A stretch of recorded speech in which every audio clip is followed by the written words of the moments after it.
아줌마는 이런 데 말고 저쪽 일반 창고 가세요. 좋은은행 수석 PB의 이 한마디에 VIP 창구가 순간 얼어붙었습니다. 전방 훈련을 마치고 위장크림도 지우지 못한 채 급히 방문한 손님. 흙 묻은 전투화와 군용 점퍼 차림이 마음에 들지 않았던 걸까요? 15년간 1,200억 원을 맡겨온 거래처였지만 겉모습만 보고 일반 고객 취급을 한 겁니다. 군부대 통장 같은 건 여기서 안 해도 돼요. 은행 직원은 코웃음을 치며 다른 VIP 고객에게 시선을 돌렸습니다. 그런데 나흘 만에 상황이 완전히 뒤집혔습니다. 그 손님은 대한민국 육군 재정관리감 별 3개를 단 중장이었던 겁니다. 더 충격적인 건 그녀가 정복을 입고 다시 나타나 1,200억 원 전액을 즉시 이체하고 15년 계약을 단칼에 끊어버렸다는 것. 겉모습 하나로 고객을 판단한 은행은 어떻게 됐을까요? 지금부터 그 전말을 공개합니다. 사연 시작 전에 구독, 좋아요 부탁드립니다. 안녕하세요. 저는 이서진입니다. 대한민국 육군 재정관리감, 계급은 중장이죠. 별 3개를 어깨에 단 지 벌써 2년이 되었습니다. 군 전체 예산의 총책임자라는 직함이 따라붙지만 저는 서류만 보는 사람이 되고 싶지 않았어요. 그래서 오늘도 이렇게 전방 훈련장에 나와 있는 겁니다. 강원도 전방 4단 새벽 안개가 채 거치지 않은 사격 훈련장이었죠. 탄 냄새와 흙먼지가 뒤섞인 공기 속에서 저는 전투복 차림으로 병사들의 사격 훈련을 끝까지 지켜봤습니다. 얼굴과 목에는 위장크림이 엉겨 붙어 있었고 전투화에는 진흙이 잔뜩 묻어 있었어요. 하지만 아무도 제게 씻으러 가라고 말하지 않았습니다. 어깨에 별 3개가 말없이 제 위치를 증명해 주니까요.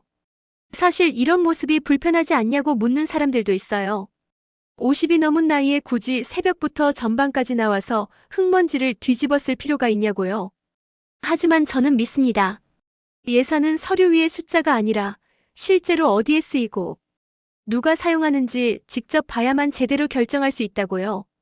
장화 속 물기와 탄피 더미까지 눈으로 확인해야 돈의 방향을 정할 수 있죠. 훈련이 끝난 뒤였습니다. 사단장이 급하게 다가왔어요.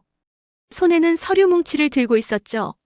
장군님 죄송합니다만 오늘 오후까지 좋은은행과 협의를 마쳐야 다음 분기 예산 집행이 늦어지지 않습니다. 그의 목소리에는 미안함이 묻어났어요. 군 급여 시스템과 국방 카드 관련 서류였습니다.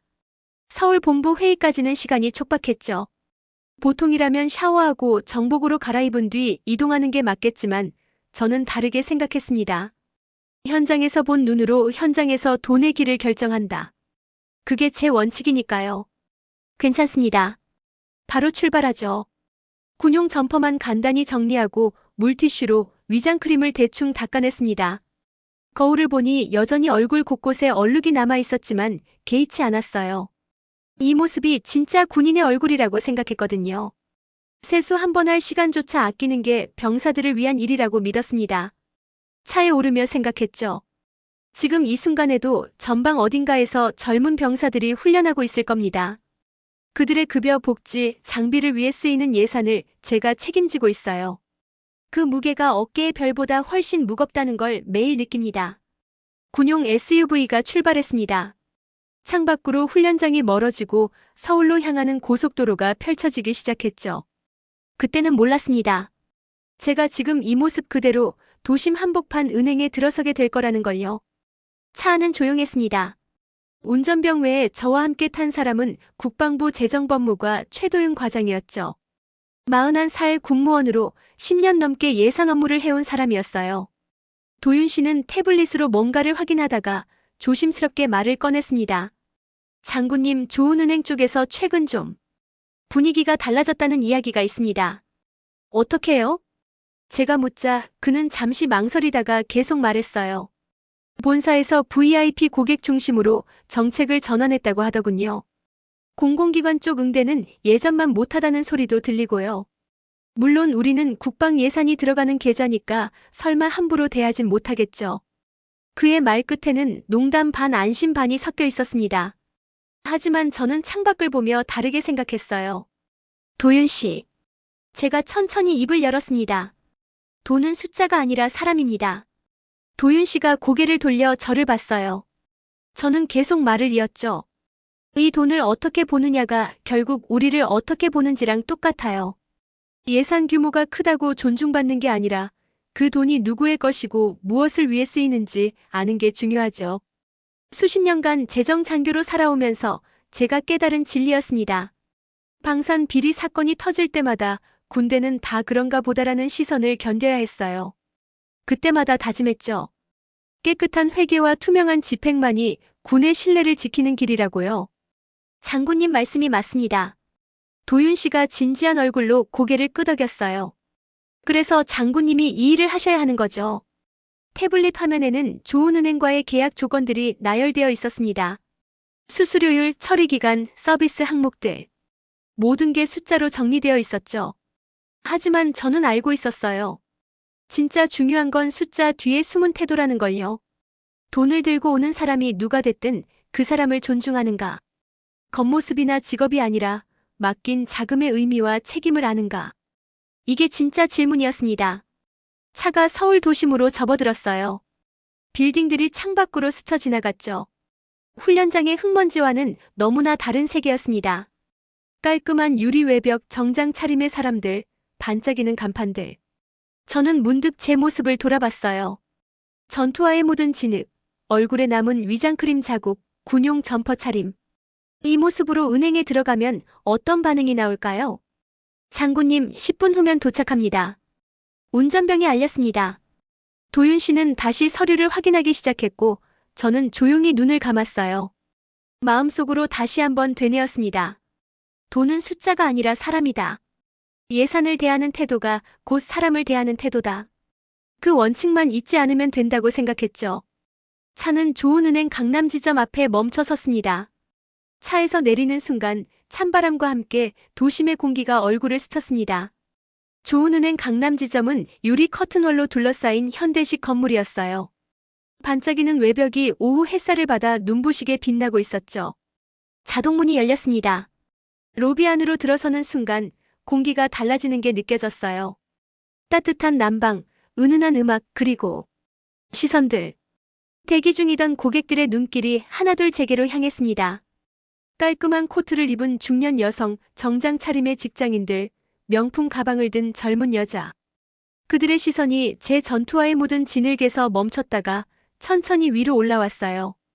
군용 점퍼, 얼굴에 남은 위장크림 자국까지. 경비원이 다가왔습니다. 그의 표정에서 순간적인 당황이 스쳤죠. 손님, 무슨 업무로 오셨는지. VIP 창구 예약했습니다. 제가 말하자 경비원은 멈칫했어요. 하지만 곧 방향만 가리킨 채 물러섰죠. 로비를 가로질러 VIP 창구 쪽으로 걸어가는 동안 주변의 속삭임이 들렸습니다. 저 사람 뭐지? 군인인가 봐. 근데 왜 저렇게 해? VIP 상담 공간은 일반 창구와 확실히 달랐어요. 가죽 소파, 커피 머신, 조용한 음악. 그리고 그곳에 앉아있던 수석 피비 박은지가 저를 봤습니다. 38살쯤 되어 보이는 여성이었어요. 얇은 명품 스카프, 완벽한 메이크업, 정갈한 헤어스타일. 그녀는 방금 상담을 마친 중년 남성을 배웅하고 있었죠. 돌아서던 그녀의 시선이 저와 마주쳤습니다. 그 눈빛에서 저는 알 수 있었어요. 순간적인 평가가 이루어지고 있다는 걸요. 전투화의 흙, 붉어진 손등, 위장크림이 남은 얼굴. 그녀의 눈썹이 아주 살짝 찌푸려졌습니다. 손님, 여기는 예약 고객 전용이에요. 그녀의 목소리는 표면적으로는 공손했습니다. 하지만 말투 어딘가에 선이 그어져 있었어요. 일반 업무는 저쪽에서 번호표 뽑고 기다리셔야 하는데요. 군 예상 관련으로 사전 통화드린 이서진입니다. 제가 차분하게 말했습니다. 박은지는 순간 멈칫했어요. 태블릿을 확인하더니 아 하는 표정을 지었죠. 네. 그럼 잠시만요. 형식적인 대답이었습니다. 그녀는 자리를 안내했지만 시선은 여전히 제 외모를 훑고 있었어요. 불편함이 속으로 스며들기 시작했죠. 상담석에 앉았습니다. 가죽 소파가 부드러웠지만 분위기는 전혀 부드럽지 않았어요. 박은지는 서류를 펼치면서도 계속 다른 곳을 힐끗거렸습니다. 마치 더 중요한 고객이 들어올까봐 신경 쓰는 것처럼요. 그래서 어떤 업무셨죠? 그녀가 물었습니다. 저는 준비해온 서류를 꺼냈어요. 군 예산 계좌 현황 확인과 다음 분기 이체 일정 협의입니다. 아, 군부대 통장 관리하시는 거요? 그녀의 목소리 톤이 미묘하게 바뀌었습니다. 뭔가 실망한 것 같은 뉘앙스였어요. 보통 그런 건 기업 금융팀에서도 처리 가능한데요. 말끝이 흐려졌지만 의미는 명확했습니다.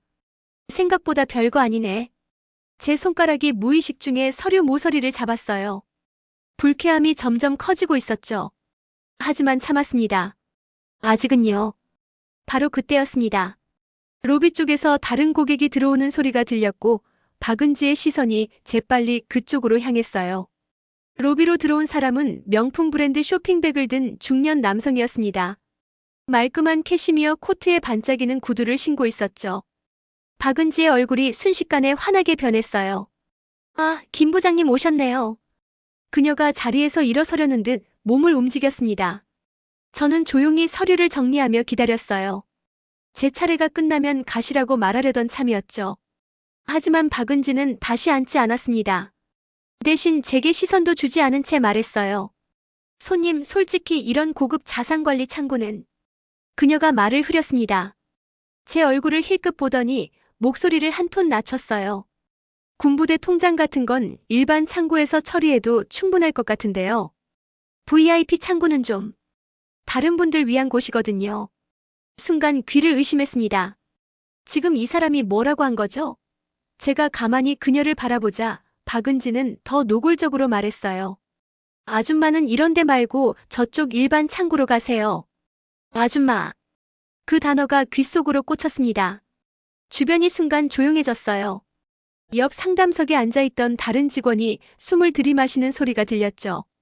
대기 중이던 손님 2명이 피식 웃었습니다. 제 손가락이 서류 위에서 천천히 말려 들어갔어요. 심장이 쿵쿵 뛰기 시작했죠. 하지만 제 얼굴은 움직이지 않았습니다. 군인으로 30년을 살아온 사람의 통제력이었어요. 고객님? 박은지가 마치 제가 듣지 못한 것처럼 다시 말했습니다. 일반 창고 쪽이 더 편하실 거예요. 여기는 고액 자산가 전용이라서. 그녀의 시선이 제 전투와 군용 점퍼, 얼굴에 위장크림을 훑었어요. 그 눈빛에는 명확한 메시지가 담겨 있었습니다. 당신은 여기 어울리지 않아. 숨을 깊이 들이마셨습니다. 내쉬었죠. 제 안에서 뭔가가 들끓기 시작했어요. 분노, 모욕감, 아니 그보다 더 복잡한 감정이었습니다. 전방 사단의 병사들 얼굴이 떠올랐어요. 새벽 훈련에서 만난 이등병, 급여 문제로 상담했던 일병, 복지제도를 물어봤던 상병. 그들의 돈을 이 사람들이 관리하고 있었던 겁니다. 그들을 이런 식으로 평가하고 있었던 거예요. 죄송한데요. 제가 천천히 입을 열었습니다. 목소리는 떨리지 않았어요. 제가 예약한 시간이 맞는지 다시 확인해 주시겠습니까? 박은지는 태블릿을 확인하더니 짜증 섞인 표정을 지었습니다. 네, 맞긴 한데. 아, 제 말은 그런 뜻이 아니라. 형식적인 수습이었습니다. 하지만 이미 던져진 말은 돌아오지 않았어요. 공기 중에 떠다니는 모욕은 지워지지 않았죠. 제 휴대폰이 진동했습니다. 최도윤 과장의 메시지였어요. 장군님, 혹시 문제 있으시면 말씀해 주세요. 이 지점 예전에도 응대 논란이 있었습니다. 손가락이 화면 위에서 멈췄습니다. 예전에도?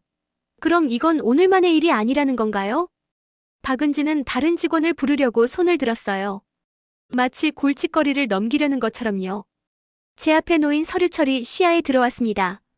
군 예산 1,200억 원의 흐름이 정리된 문서들이었죠. 머릿속에서 2가지 선택이 떠올랐습니다. 지금 당장 신분을 밝히고 이 사람의 얼굴을 붉힐 것인가? 아니면 서류철을 천천히 닫았습니다. 박은지는 여전히 다른 직원을 기다리며 시선을 돌리고 있었어요. 제 존재 자체가 불편한 듯 보였죠. 머릿속이 빠르게 돌아가기 시작했습니다.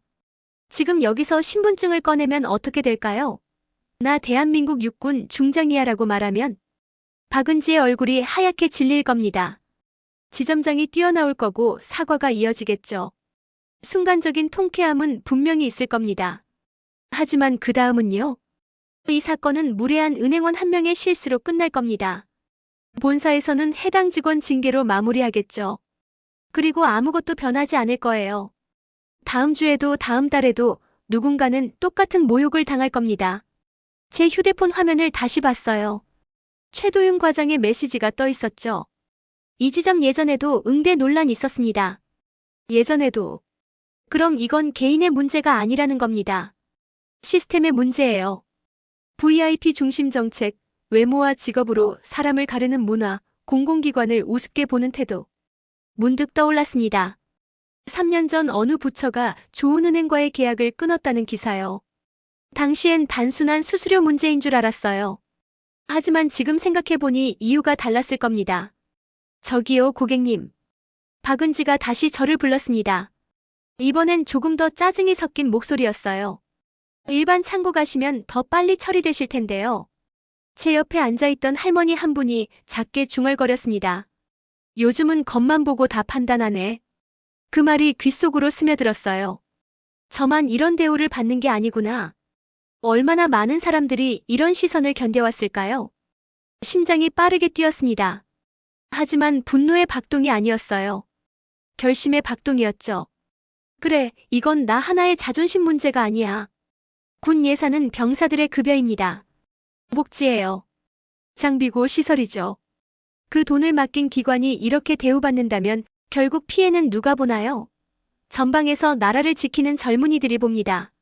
새벽 훈련장에서 만난 이등병의 얼굴이 떠올랐어요. 그가 물었던 질문이 다시 들렸죠. 장군님, 저희 급여 계좌도 좋은 은행이잖아요.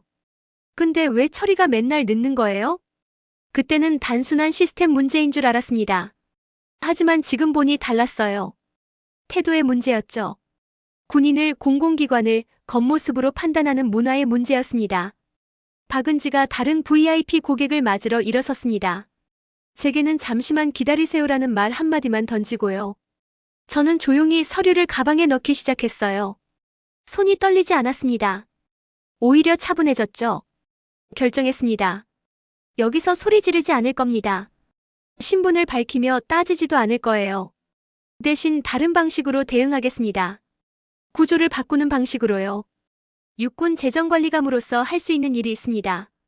군 자금이 어디로 흐르는지 결정하는 권한이요. 그 권한을 제대로 써야 할 때가 온 겁니다.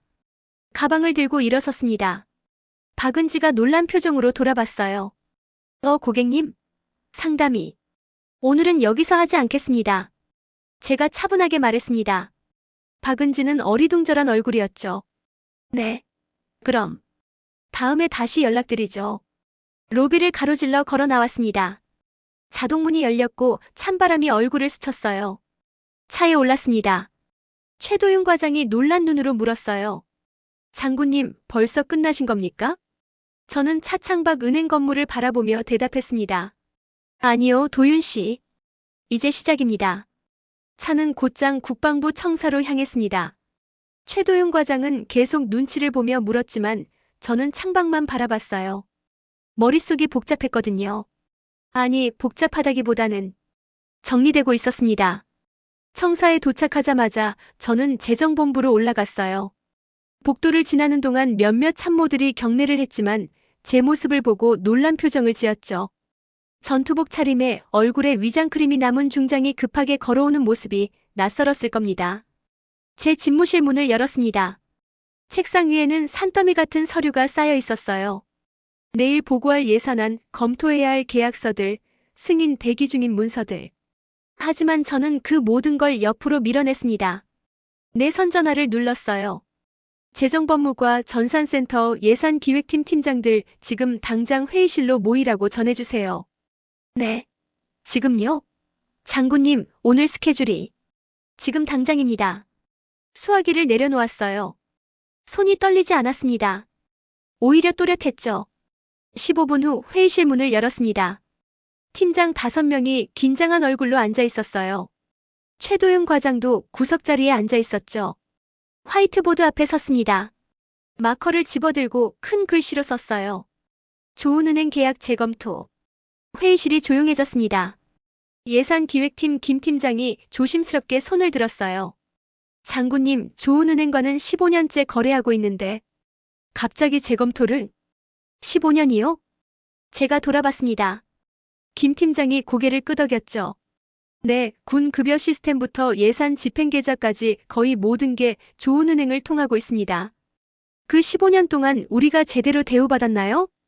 제 질문에 회의실이 다시 조용해졌어요. 아무도 대답하지 못했습니다.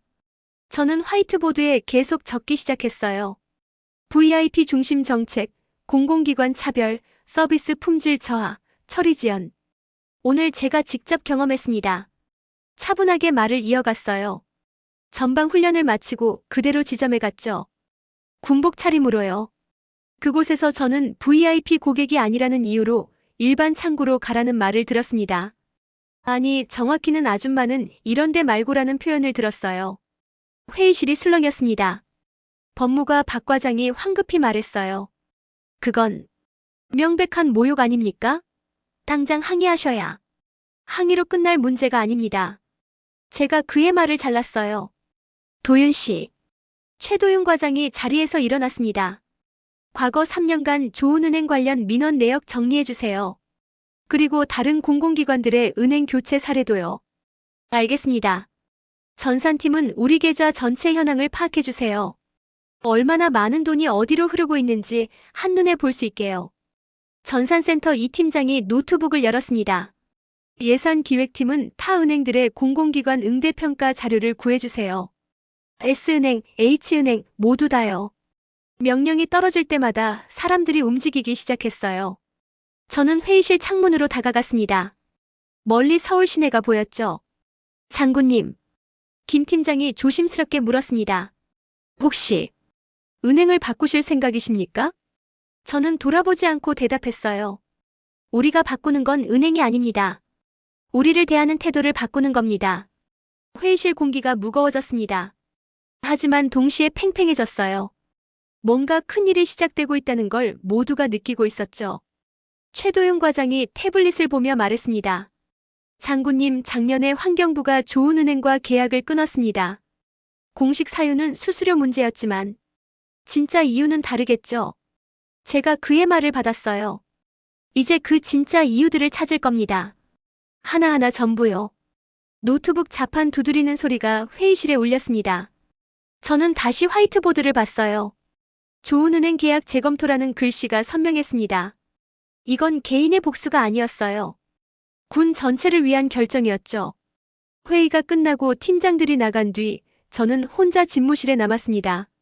창밖은 어느새 어두워지고 있었어요. 시계를 보니 저녁 6시가 넘어 있었죠. 책상 위 휴대폰이 울렸습니다. 화면에 뜬 이름을 보고 순간 멈칫했어요. 철원 전방사단 행정관이었습니다. 영상통화를 받았어요. 화면에 나타난 건 오늘 아침 훈련장에서 봤던 김중령이었죠. 장군님, 지금 통화 괜찮으십니까? 네, 말씀하세요. 김중령의 얼굴이 조금 난처해 보였어요. 뭔가 말하기 곤란한 일인 것 같았죠. 사실 오늘 아침에 훈련 참관하셨을 때 봤던 신병이 있지 않습니까? 이등병 최준혁. 기억납니다.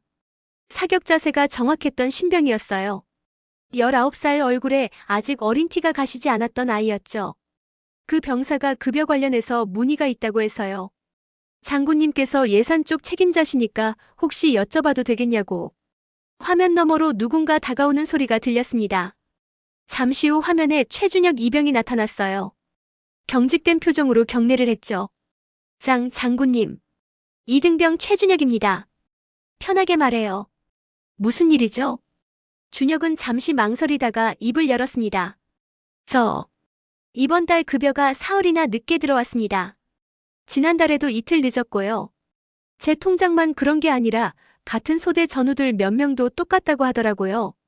좋은은행 계좌죠? 네, 맞습니다. 준혁의 목소리가 조금 떨렸어요. 하지만 계속 말했죠. 집에 동생이 둘 있습니다. 부모님이 편찮으셔서 제 월급으로 생활비 보태드리거든요. 며칠 늦으면 집에서 힘들어하세요. 그 말을 듣는 순간 가슴이 먹먹해졌습니다. 그래서요. 준혁이 조심스럽게 덧붙였어요. 저희가 뭔가 잘못한 건가요? 군대는 저희가 지키는데 저희 돈은 누가 지켜주는 건가요? 그 질문이 심장에 꽂혔습니다. 군대는 우리가 지키는데 우리 돈은 누가 지키냐? 19살 신병의 입에서 나온 말이었어요.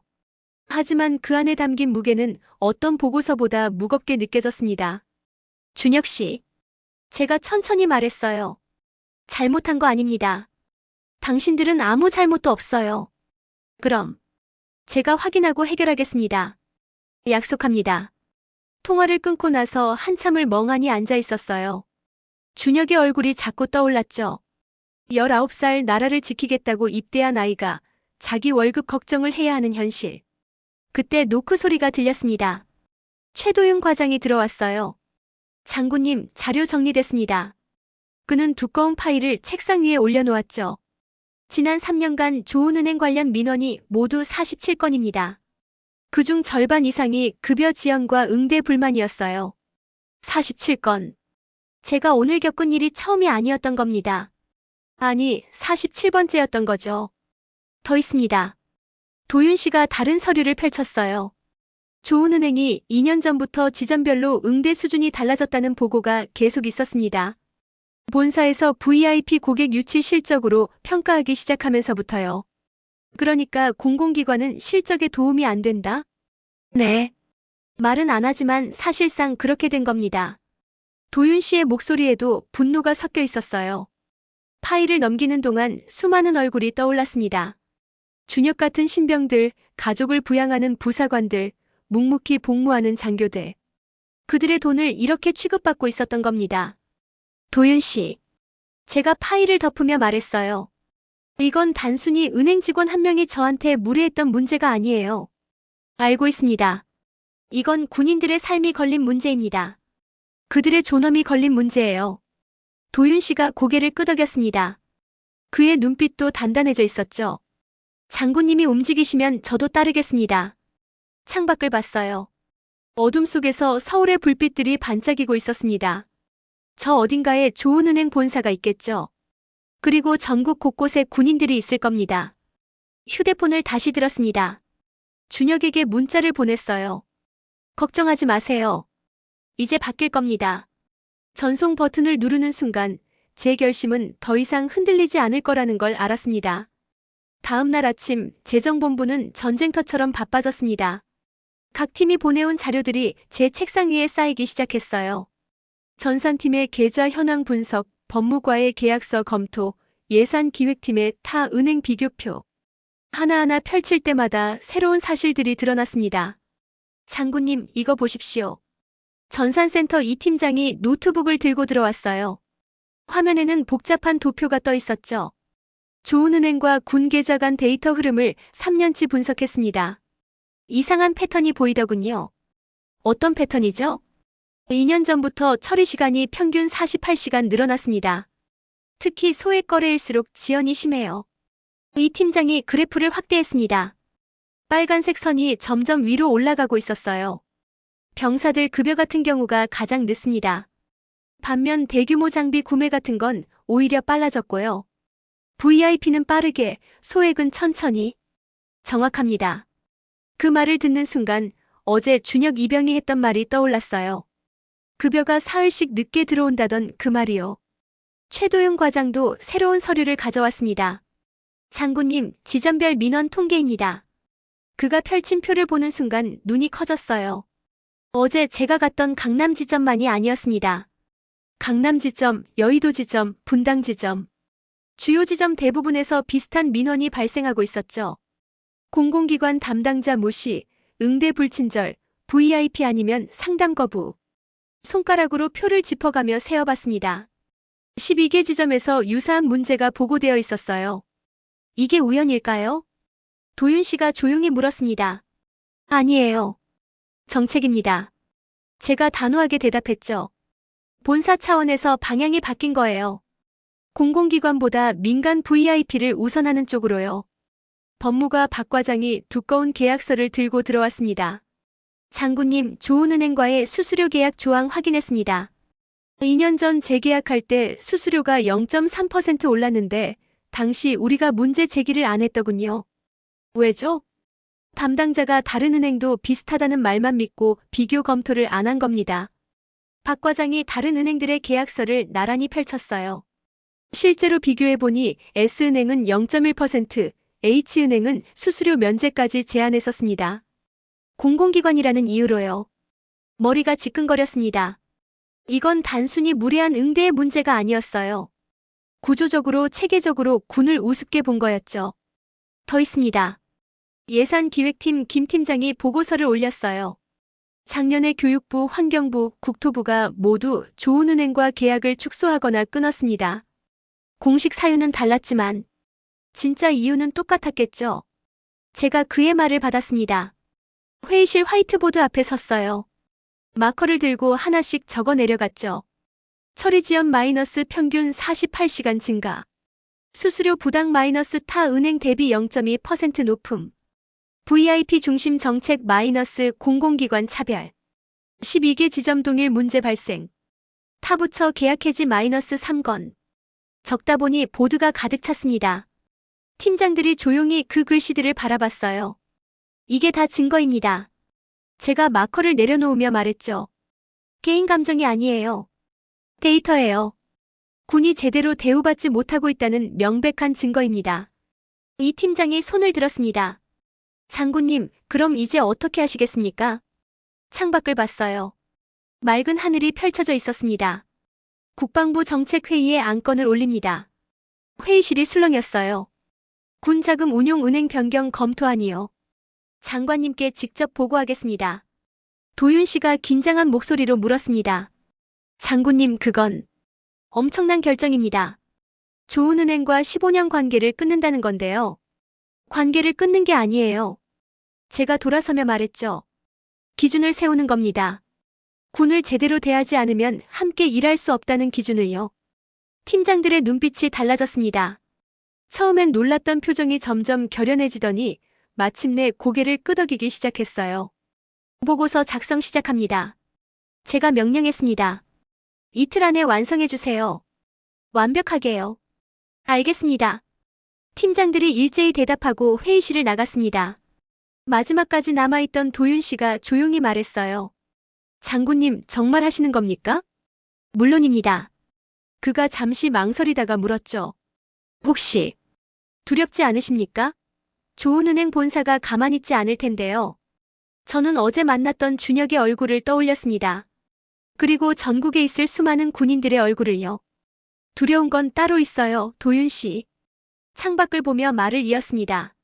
아무것도 하지 않는 게 더 두렵습니다. 이틀 후 국방부 중회의실. 복도를 걸어가는 동안 심장이 빠르게 뛰었습니다. 손에 든 보고서가 무겁게 느껴졌어요. 아니, 실제로 무거웠죠. 150페이지가 넘는 분량이었으니까요. 회의실 문 앞에서 잠시 멈춰 섰습니다. 저 안에는 국방부 장관님, 차관님, 그리고 주요 국장들이 계실 겁니다. 오늘 이 보고가 통과되면 군 재정의 역사가 바뀝니다. 통과되지 않으면 생각하지 말자. 깊게 숨을 들이마셨어요. 그리고 문을 열었습니다. 육군 재정관리감 이서진 중장, 입장하겠습니다. 경례를 했습니다. 긴 테이블 상석에 앉아 계신 장관님이 고개를 끄덕이셨어요. 들어오세요, 이 중장. 오늘 중요한 안건이라고 들었습니다.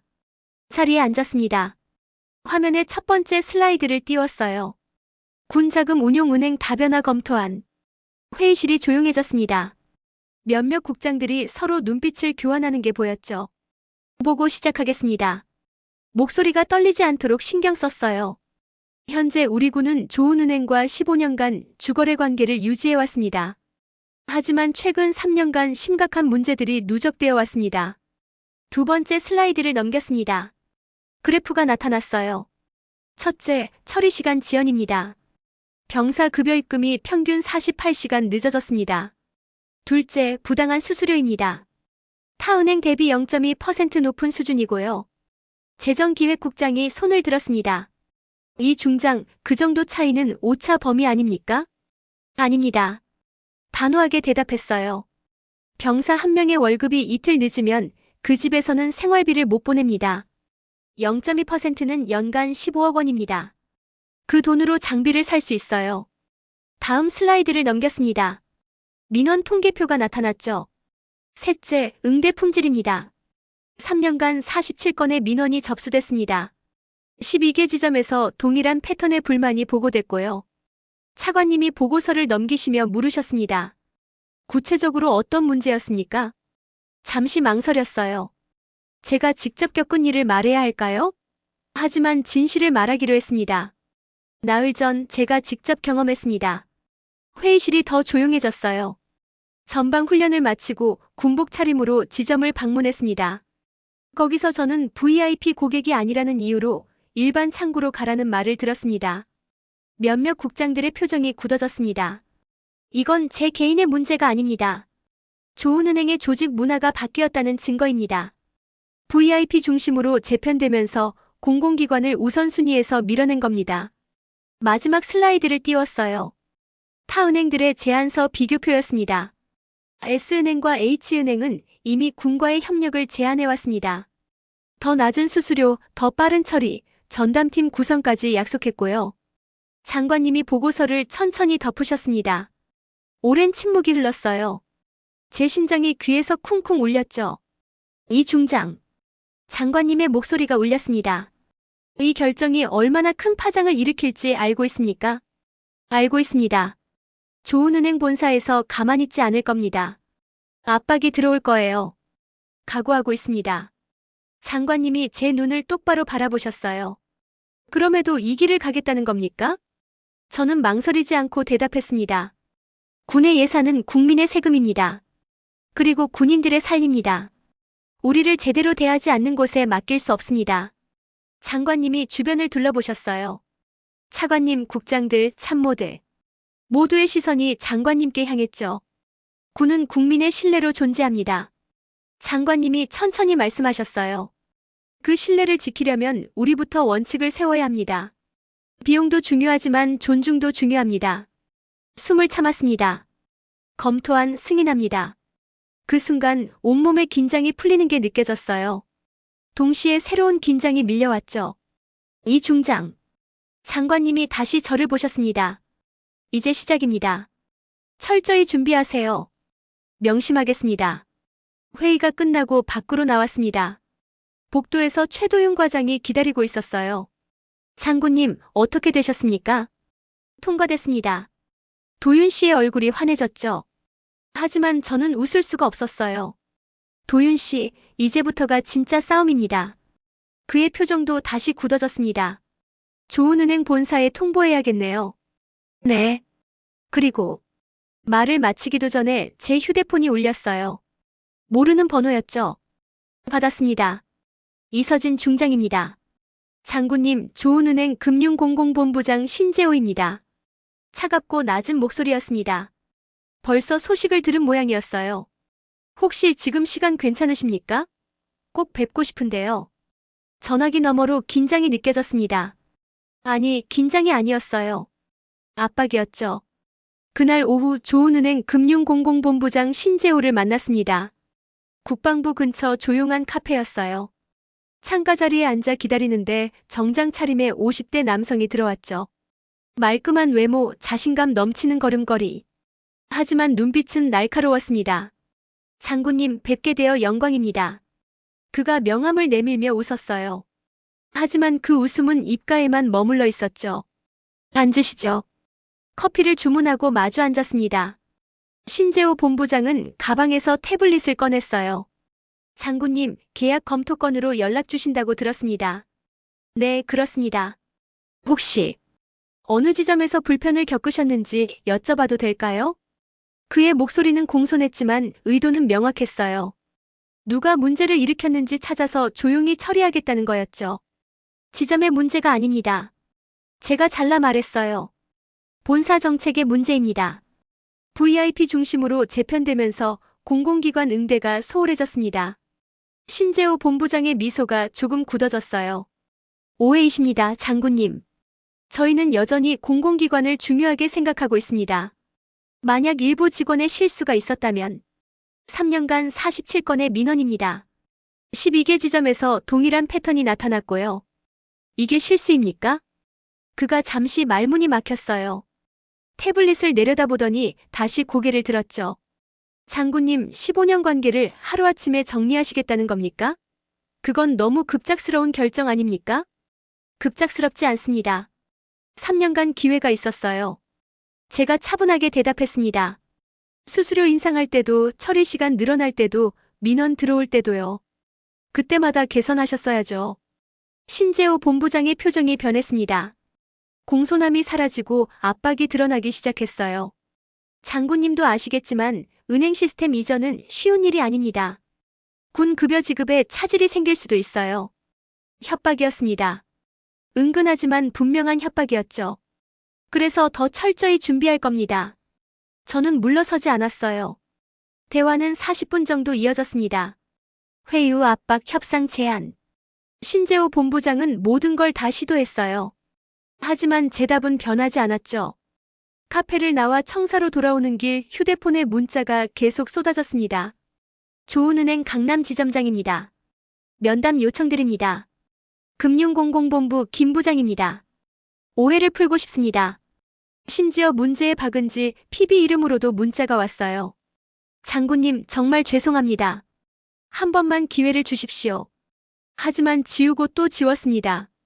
이미 개인의 사과로 해결될 문제가 아니었으니까요. 다음 날 더 큰 압박이 시작됐습니다. 국방부 내부에서였어요. 정책실 회의에서 재정기획국장이 조심스럽게 말을 꺼냈습니다. 이 중장 조은은행 측에서 정식 항의가 들어왔습니다. 계약 검토 절차가 일방적이라고요. 절차는 정당했습니다. 알고 있습니다. 하지만 국장이 서류를 넘겼어요. 시스템 이전 과정에서 발생할 리스크를 우려하는 의견이 실무진에서 나오고 있습니다. 급여 지급 오류 가능성, 데이터 이관 문제 등등. 예산기획팀 김 팀장도 난색을 표했습니다. 장군님, 전산팀에서 최소 6개월은 준비 기간이 필요하다고 합니다. 그동안 병행 운영을 해야 하는데 인력이 부족하고 사방에서 걱정과 우려가 쏟아졌어요. 실무자들은 변화 자체를 두려워했죠. 당연한 반응이었습니다. 점심시간 구내식당에서 밥을 먹는데 옆 테이블에서 속삭임이 들렸어요. 이 중장님이 너무 밀어붙이시는 거 아냐? 조은은행이랑 15년 관계인데 개인 감정으로 결정하시면. 들리는 얘기로는 지점에서 무시당했다던데. 젓가락을 든 손이 멈췄습니다. 가슴이 답답해졌어요. 개인 감정. 그날 오후 최도윤 과장이 심각한 얼굴로 찾아왔습니다. 장군님, 언론 쪽에서 움직임이 있습니다. 언론이요? 조은은행 측에서 국방부 마이너스 은행 갈등서를 흘리고 있습니다. 아직 기사는 안 났지만 시간 문제인 것 같습니다. 책상을 손으로 짚었어요. 어지러웠죠? 그리고 하나 더. 도윤 씨가 조심스럽게 말을 이었습니다. 조은은행 회장이 국방부 모장성과 사적으로 친분이 있다는 소문이 있습니다. 누군데요? 확인은 안 됐지만 뒷선에서 압박이 들어올 수 있습니다. 그날 밤 혼자 집무실에 남았습니다. 창밖은 깜깜했어요. 책상 위에는 쌓인 서류들, 걱정스러운 메시지들, 반대 의견들. 문득 생각했습니다. 내가 틀린 건가? 너무 감정적으로 결정한 건 아닐까? 정말로 군 전체를 위한 일이 맞나? 손이 떨렸어요. 아니, 마음이 떨렸습니다. 휴대폰을 집어들었습니다. 준혁 이병에게 보낸 문자가 보였죠. 걱정하지 마세요. 이제 바뀔 겁니다. 그 약속을 지킬 수 있을까요? 바로 그때 휴대폰이 울렸습니다. 철원 전방사단 김중령이었어요. 장군님, 죄송합니다. 밤늦게 전화드려서요. 김중령의 목소리가 평소와 달리 무거웠습니다. 괜찮아요. 무슨 일이죠? 오늘 최준혁 이병이 또 급여 문제로 상담을 요청했습니다. 이번 달도 또 늦었다고요. 가슴이 철렁 내려앉았어요. 그런데 제가 설명을 못하겠더라고요. 은행이 바뀔 거라고 말하기도 애매하고 언제 바뀔지도 모르겠고. 그의 말끝이 흐려졌습니다. 준혁이 그러더군요. 장군님이 해결하신다고 하셨는데 아직도 똑같아요라고요. 전화를 끊고 나서 한참을 멍하니 앉아 있었습니다. 준혁의 말이 머릿속에서 맴돌았어요. 아직도 똑같아요. 제가 뭘 바꾼 거죠? 아무것도 바뀌지 않았습니다. 오히려 상황만 복잡해졌어요. 다음 날 아침 더 나쁜 소식이 기다리고 있었습니다. 최도윤 과장이 창백한 얼굴로 들어왔어요. 장군님, 큰일입니다. 그가 내민 태블릿에는 온라인 기사 제목이 떠 있었죠. 국방부 마이너스 조은은행 갈등, 수면 위로. 15년 관계 파탄 위기. 기사를 읽는 동안 손이 차갑게 식어갔습니다. 내용은 교묘하게 왜곡되어 있었어요. 일부 고위 간부의 감정적 결정, 실무진 반대에도 강행, 군 급여 지급 차질 우려. 누가 흘린 겁니까? 확인 중입니다만. 좋은은행 쪽으로 추정됩니다. 도윤 씨가 조심스럽게 덧붙였어요. 장군님, 더 있습니다. 국방부 내부에서도 반대 의견이 커지고 있습니다. 오전 회의가 소집됐습니다. 분위기는 싸늘했어요. 재정기획국장이 서류를 펼치며 말했습니다. 전산팀에서 최종 검토 결과를 보고했습니다. 시스템 이전에 최소 8개월이 필요하다고 합니다. 당초 예상보다 2배 늘었어요. 왜 그렇게 늘었습니까? 데이터 이관 과정에서 예상치 못한 변수들이 발견됐습니다. 자칫 잘못하면 2만 명 병사들의 급여가 지연될 수 있습니다. 예산기획팀 김 팀장도 고개를 저었어요. 장군님, 솔직히 말씀드리자면 현장 실무자들이 두려워하고 있습니다. 만약 실수라도 나면 책임을 져야 하니까요. 법무과 박 과장이 조심스럽게 말을 꺼냈습니다. 그리고 한 가지 더 알려드려야 할 게 있습니다. 말씀하세요. 조은은행 회장이 국방부 예비역 중장 출신과 친분이 있다는 게 확인됐습니다. 그분이 현 국방부 차관과 가깝고요. 머리가 지끈거렸어요. 뒷선에서 압박이 들어올 가능성이 있습니다. 회의가 끝나고 복도를 걸어 나오는데 지나가던 직원 2명의 대화가 들렸습니다. 이 중장님 때문에 부서 전체가 야근이야. 은행 한 곳 바꾸겠다고 이 난리를 치나. 발걸음을 멈췄어요. 뒤돌아보고 싶었지만 참았습니다. 대신 그냥 걸었죠. 하지만 그 말들은 머릿속에 남았어요. 점심도 거르고 집무실에 들어왔습니다. 책상 위에는 조은은행에서 보낸 공문이 놓여 있었어요. 계약 해지 재고 요청의 건. 정중한 문체였지만 내용은 단호했습니다. 시스템 이전 리스크, 법적 검토 필요성, 상호 협의 부족. 하나하나가 제 결정을 흔드는 무기였죠. 휴대폰을 집어들었습니다. 문자가 23개나 와 있었어요. 조은은행 관계자들, 내부 실무자들, 심지어 모르는 번호들까지. 모두 한 가지를 말하고 있었습니다. 제고하십시오. 창밖을 봤어요. 어둑어둑 해가 지고 있었습니다. 손으로 얼굴을 감쌌어요. 숨이 막혔습니다. 내가 틀렸나? 감정적으로 결정한 걸까? 준혁의 급여는 여전히 늦고 실무자들은 불안해하고 압박은 계속되고 책상 위 사진이 눈에 들어왔습니다. 2년 전 임관식 때 찍은 사진이었어요. 수백 명의 신임 장교들 앞에서 제가 축사를 하고 있었죠. 그때 뭐라고 했더라? 여러분은 나라를 지키는 사람입니다. 하지만 그 전에 군인의 존엄을 지켜야 합니다. 존엄. 그 단어가 가슴을 찔렀어요. 지금 저는 무엇을 지키고 있는 걸까요? 자존심? 원칙? 아니면 정말로 군인들의 존엄? 휴대폰이 다시 울렸습니다. 이번엔 장관실이었어요. 이 중장 장관실입니다. 비서관의 목소리가 평소보다 무거웠어요. 장관님께서 내일 오전 면담을 원하십니다. 무슨 일로요? 은행 계약 건입니다. 신중하게 재검토해보자는 의견이 여러 곳에서 들어왔다고요. 전화를 끊고 나서 한참을 그대로 서 있었습니다. 장관님까지. 결국 여기까지 왔구나. 시계를 봤어요. 밤 10시. 청사는 이미 대부분 불이 꺼져 있었죠. 복도를 걸어 나왔습니다. 경비실을 지나 밖으로 나왔어요. 찬바람이 얼굴을 때렸습니다. 하늘에는 별이 보이지 않았어요. 서울의 불빛이 너무 밝아서죠. 벤치에 앉았습니다. 아무도 없는 청사 앞마당에서요. 머릿속이 복잡했어요. 아니, 복잡하다기보다 텅 비어가는 느낌이었습니다. 모두가 말하고 있었죠. 제고하라고요. 감정적인 결정이라고요. 현실을 보라고요. 정말 그런 걸까요? 제가 감정에 휘둘려 잘못된 결정을 한 걸까요? 휴대폰을 꺼냈습니다. 준혁에게 보낸 문자를 다시 봤어요. 걱정하지 마세요.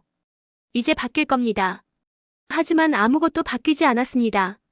그의 급여는 여전히 늦고 오히려 제 주변 사람들만 힘들어졌어요. 눈을 감았습니다.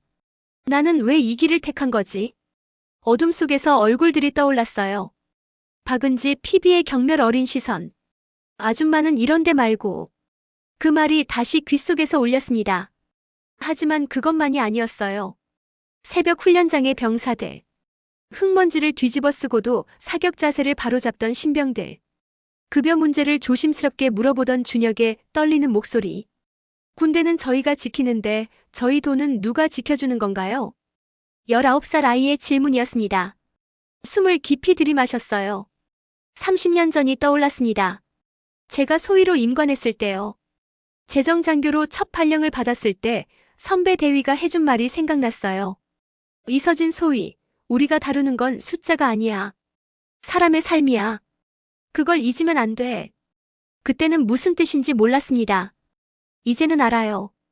예산 한 줄 한 줄이 누군가의 급여고 복지고 존엄이라는 걸요. 벤치에서 일어섰습니다. 다시 청사 안으로 들어갔어요. 집무실 불을 켰습니다. 책상 위에 놓인 장병 급여 체계 보고서를 펼쳤어요. 페이지를 넘겼습니다. 숫자들이 빼곡했죠. 하지만 이제 그 숫자 하나하나에서 얼굴이 보였어요. 이병, 일병, 상병. 2만 명이 넘는 병사들. 그들 각자에게 가족이 있고 꿈이 있고 지켜야 할 것들이 있습니다. 그들의 돈을 함부로 대하는 곳에 맡길 수 없어요. 그건 그들의 존엄을 함부로 대하는 것과 같으니까요. 창밖을 봤습니다. 어둠 속에서 서울의 불빛들이 깜빡이고 있었어요. 압박이 무섭나? 스스로에게 물었습니다. 그래, 무섭지. 솔직히 인정했어요. 실패하면 어떡하나? 그래, 실패할 수도 있어. 모두가 날 비난하면 견디면 돼. 하지만 한 가지는 확실했습니다. 여기서 물러서면 아무것도 바뀌지 않는다는 것. 준혁의 급여는 계속 늦을 것이고 다음 병사도 그 다음 병사도 똑같은 걸 겪을 거라는 것. 그리고 저는 다시는 그들의 눈을 똑바로 볼 수 없을 거라는 것. 책상 서랍을 열었습니다. 오래된 수첩이 나왔어요. 임관할 때 받은 거였죠. 첫 페이지를 펼쳤습니다. 어린 글씨로 적혀 있었어요. 군인의 권위는 지위가 아니라 책임에서 나온다. 24살 제가 쓴 글이었습니다. 지금도 그 말을 믿나요?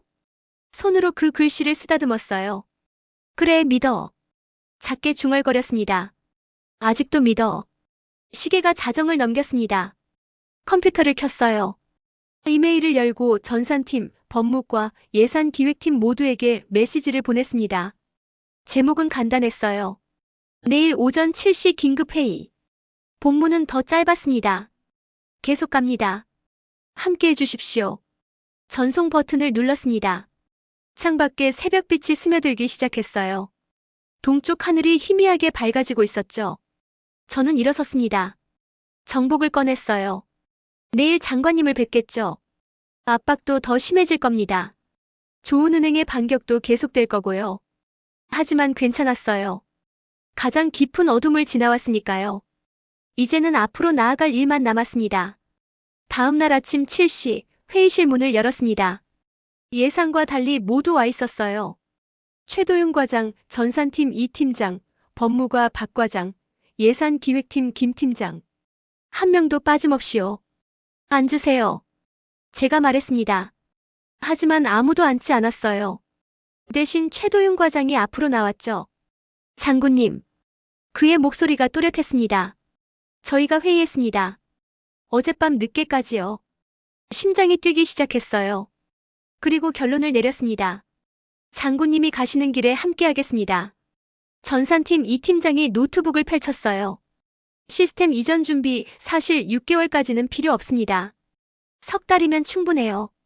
저희가 밤낮으로 일하겠습니다. 법무과 박 과장도 서류를 꺼냈습니다. 모든 법적 검토 완료했습니다. 문제 없습니다. 예산기획팀 김 팀장이 말했어요. S은행과 H은행 모두 대기 중입니다. 언제든 계약 가능합니다. 눈시울이 뜨거워졌어요. 참았습니다. 감사합니다. 겨우 그 말밖에 못했죠. 오전 9시 장관실로 향했습니다. 문을 열고 들어가자 장관님이 창가에 서 계셨어요. 돌아보시며 자리를 권하셨죠. 이 중장 앉으세요. 서서 보고드리겠습니다. 장관님이 잠시 저를 바라보시다가 고개를 끄덕이셨어요. 압박이 심하죠? 견딜만합니다. 좋은은행 회장이 직접 연락했습니다. 나한테요. 가슴이 철렁했어요. 뭐라고 하셨습니까? 이 중장의 결정을 존중한다고 했습니다. 장관님이 창밖을 보셨어요. 군은 신념으로 움직입니다. 나는 이 중장의 신념을 믿습니다. 장관님, 끝까지 가세요. 난 완벽하게 준비하고요. 명심하겠습니다. 장관실을 나왔습니다. 복도에서 깊게 숨을 들이마셨어요. 이제 정말로 시작입니다. 집무실로 돌아와 옷장을 열었습니다. 정복이 걸려 있었어요. 중장 계급장이 빛나는 완벽한 육군 정복이었죠. 천천히 입기 시작했습니다. 와이셔츠, 넥타이, 정복 상의. 하나하나 단추를 채우면서 생각했어요. 나흘 전 훈련장에서 내려왔을 때와는 완전히 다른 모습이었죠. 그때는 위장크림 투성이었습니다. 전투화에 진흙이 묻어 있었고요. 그래서 무시당했어요. 하지만 오늘은 다릅니다. 거울을 봤습니다. 별 3개가 어깨에서 반짝였어요. 훈장들이 가슴을 채우고 있었죠. 최도윤 과장이 들어왔습니다. 장군님 준비됐습니다. 무엇이요?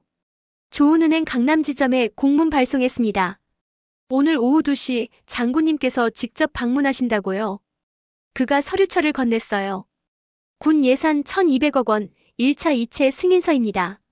서류를 받아들었습니다. 무거웠어요. 하지만 이제는 그 무게가 두렵지 않았죠. 차량 준비하세요.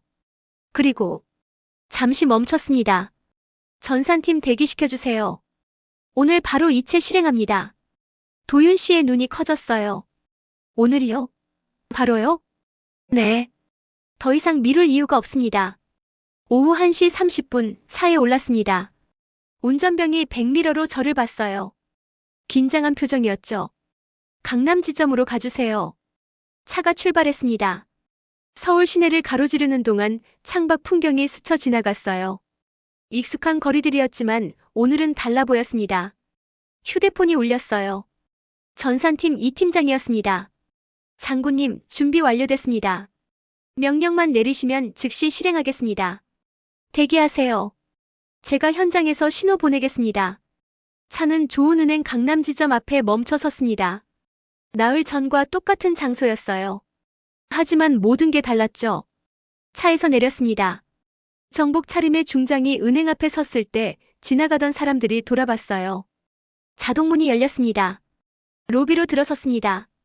나흘 전처럼 대기 중인 고객들이 있었어요. 하지만 이번엔 시선이 달랐습니다. 경비원이 황급히 다가왔어요. 장군님. 지점장 계십니까? 네. 대기 중이십니다. 지점장실 문이 열렸습니다. 50대 남성이 땀을 흘리며 나왔죠. 장군님 오시느라 수고하셨습니다. 이쪽으로. VIP 창구로 안내해주세요. 네. 아, 네. 나흘 전 그 자리로 걸어갔습니다. 가죽 소파, 커피 머신, 조용한 음악. 모든 게 그대로였어요. 하지만 한 사람만 없었습니다. 박은지 PB는 보이지 않았죠. 자리에 앉았습니다. 서류철을 테이블 위에 올려놓았어요. 지점장이 떨리는 손으로 물을 따랐습니다. 장군님, 정말 죄송합니다. 저희가 사과는 됐습니다. 제가 서류를 펼쳤어요. 오늘 여기 온 이유는 따로 있습니다. 휴대폰을 꺼냈습니다. 전산팀에 연결했죠. 그리고 지점장을 똑바로 봤습니다. 군 예산 1,200억 원 1차 2채를 시행합니다. 제 목소리는 떨리지 않았어요. 차분하고 명확했죠. 지점장의 얼굴이 하얗게 질렸습니다. 장군님. 그건 지금 당장요? 네, 지금 당장입니다. 테이블 위에 서류를 펼쳤어요.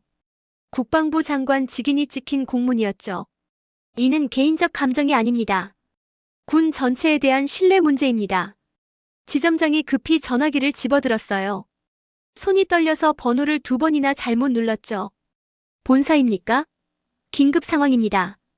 국방부에서. 그의 목소리가 점점 작아졌습니다. 전화 너머에서 누군가 소리치는 게 들렸어요. 로비가 술렁이기 시작했습니다.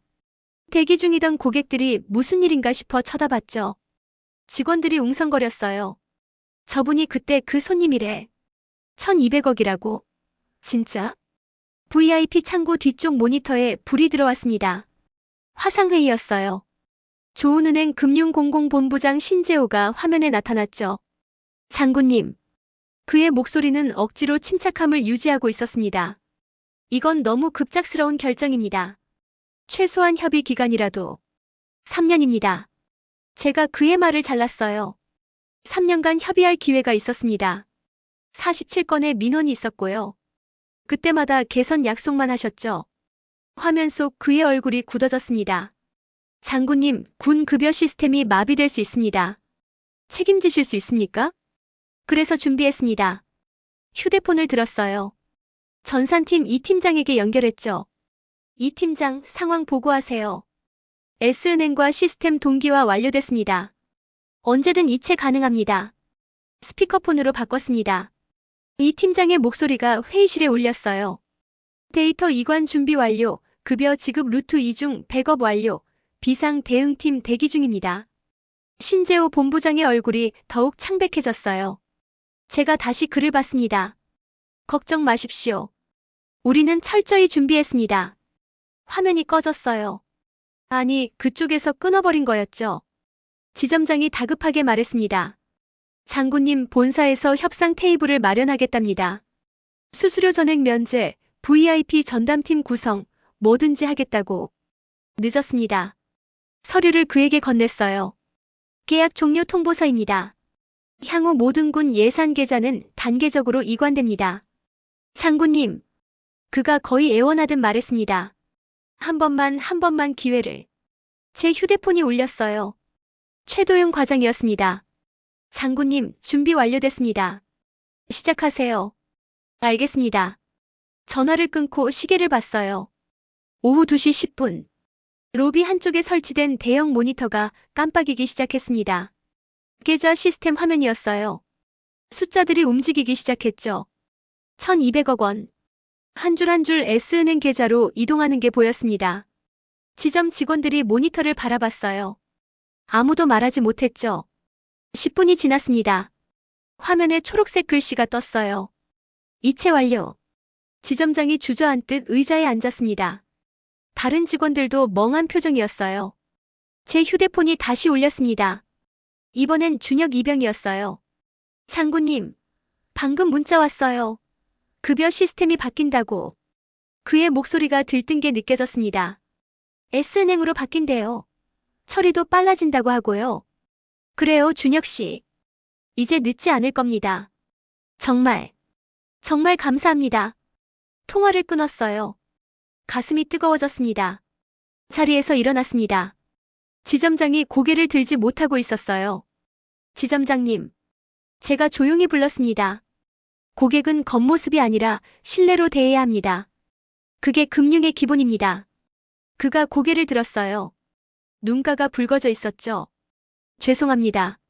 저에게 사과하실 필요 없습니다. 로비를 돌아봤어요. 대기 중이던 고객들, 직원들 모두가 저를 보고 있었습니다. 앞으로 들어올 모든 고객에게 사과하십시오. 자동문을 향해 걸었습니다. 뒤에서 지점장의 작은 목소리가 들렸어요. 명심하겠습니다. 밖으로 나왔습니다. 햇살이 눈부셨어요. 차에 올랐죠. 운전병이 백미러로 저를 봤습니다. 장군님, 어디로 가시겠습니까? 잠시 생각했어요. 그리고 대답했습니다. 강원도로 가주세요. 전방 사단으로요. 차가 출발했습니다. 서울을 벗어나 고속도로로 접어들었죠. 휴대폰에 문자가 쏟아졌습니다. 전산팀, 법무과 예산기획팀. 모두 같은 메시지였어요. 완료됐습니다. 창밖을 봤습니다. 하늘이 맑았어요. 이제 끝났습니다. 아니, 새로운 시작이었죠. 군인들의 존엄을 지켰습니다. 그들의 돈을, 그들의 신뢰를, 그들의 삶을 지켜냈어요. 눈을 감았습니다. 오랜만에 평온함이 찾아왔습니다. 일주일 후 다시 강원도 전방 사단이었습니다. 차에서 내리는 순간 찬바람이 얼굴을 스쳤어요. 익숙한 흙먼지 냄새가 났죠. 겨울 훈련장의 공기였습니다. 하지만 이번엔 달랐어요. 정복을 벗고 전투복으로 갈아입었습니다. 위장크림을 다시 얼굴에 발랐죠. 전투화 끈을 단단히 묶었어요. 장군님, 훈련 참관 준비됐습니다. 사단장이 다가왔습니다. 그의 얼굴에 미소가 가득했어요. 이번 주부터 달라졌습니다. 병사들 급여가 정확히 입금됐어요. 지연 없이요. 그래요? 네. 행정실에서 확인했습니다. S은행 시스템이 훨씬 빠르대요. 훈련장으로 걸어갔습니다. 흙먼지가 날리는 길이었어요. 일주일 전과 똑같은 길이었죠. 하지만 제 발걸음은 달랐습니다. 더 가벼웠어요. 사격장에 도착했습니다. 병사들이 일렬로 서서 훈련 중이었죠. 차렷, 경례. 인솔 부사관이 구령을 붙였습니다. 병사들이 일제히 경례했어요. 그중 한 명이 눈에 들어왔습니다. 최준혁 이병이었어요. 훈련이 끝난 후 그가 조심스럽게 다가왔습니다. 장군님, 준혁 씨, 이번 달 급여 정확히 들어왔습니다. 집에 바로 보낼 수 있었어요. 그의 목소리가 떨렸어요. 감사의 떨림이었죠. 그리고 저희 소대 전우들도 다 그렇대요. 이제 걱정 안 해도 된다고요. 가슴이 뭉클했습니다. 당연한 겁니다. 당신들이 받아야 할 대우예요. 장군님 덕분입니다. 아니에요. 고개를 저었어요. 당신이 물어봐줬잖아요. 우리 돈은 누가 지키냐고요. 그 질문이 저를 움직이게 했습니다. 준혁이 다시 경례를 했습니다. 이번엔 더 깊게, 더 단단하게요. 사단 행정실로 돌아왔습니다. 김중령이 보고서를 펼쳐 보였어요. 장군님, 정군의 소식이 퍼졌습니다. 다른 부대 병사들도 기대하고 있대요. 단계적으로 진행할 겁니다. 모든 부대가 똑같이 적용받을 거예요. 그리고 하나 더. 김중령이 신문을 건넸습니다. 국방부, 군 재정 투명성 강화. 신뢰 중심 금융체계 구축. 기사 제목이었어요. 내용을 읽어 내려갔죠. 육군 재정관리감 이서진 중장의 결단으로 시작된 이번 개편은 공공기관의 존엄과 신뢰를 지키는 모범 사례로 평가받고 있다. 신문을 내려놓았습니다. 저 혼자 한 게 아닌데요. 하지만 장군님이 시작하셨지 않습니까? 사단장이 옆에서 말했어요. 용기 내주셔서 감사합니다. 오후가 되어 다시 훈련장을 걸었습니다. 혼자서요. 흘길이었어요. 전투화에 진흙이 묻었죠. 얼굴에는 위장크림이 얼룩져 있었고요. 일주일 전과 똑같은 모습이었습니다. 하지만 제 마음은 완전히 달라져 있었어요. 그때는 무거웠습니다. 책임의 무게, 결정의 무게, 불안의 무게. 지금은 가벼웠어요. 아니, 가볍다기보다는 단단했습니다. 해낸 거예요. 옳은 일을 했어요. 하늘을 올려다봤습니다. 겨울 하늘이 맑게 개어 있었죠. 준혁의 말이 떠올랐습니다. 군대는 저희가 지키는데 저희 돈은 누가 지키는 건가요? 이제 대답할 수 있었어요. 우리가 지킵니다. 작게 중얼거렸죠. 군대도 우리가 지키고 군인의 돈도 우리가 지킵니다. 군인의 존엄도 우리가 지키고요. 바람이 불었습니다. 흙먼지가 날렸어요. 다시 걷기 시작했습니다. 훈련장 끝까지요. 휴대폰이 울렸습니다. 최도윤 과장이었어요. 장군님, 다음 주 국방부 전체 회의에서 사례 발표 요청이 들어왔습니다. 알겠습니다.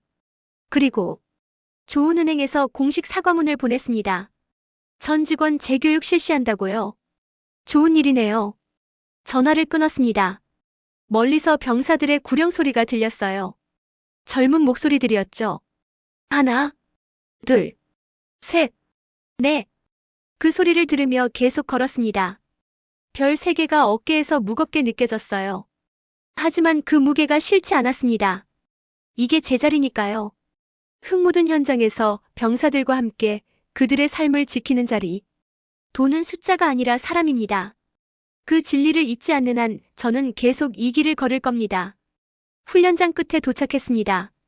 돌아서서 왔던 길을 봤어요. 제 발자국이 흙길에 남아 있었습니다. 지워질 자국이었죠. 비가 오면 사라질 거예요. 하지만 괜찮았습니다. 중요한 건 발자국이 아니에요. 제가 걸었다는 사실, 그리고 앞으로도 계속 걸을 거라는 사실이었죠. 해가 서쪽으로 기울고 있었습니다. 내일도 여기 올 겁니다. 모레도요. 군인의 책임은 끝나지 않으니까요. 그리고 저는 그 책임을 사랑합니다. 바람이 다시 불었어요. 저는 미소 지으며 다음 발걸음을 내디뎠습니다. 끝까지 시청해주셔서 감사하고 구독과 좋아요, 응원해주시면 더 좋은 이야기로 찾아뵙겠습니다.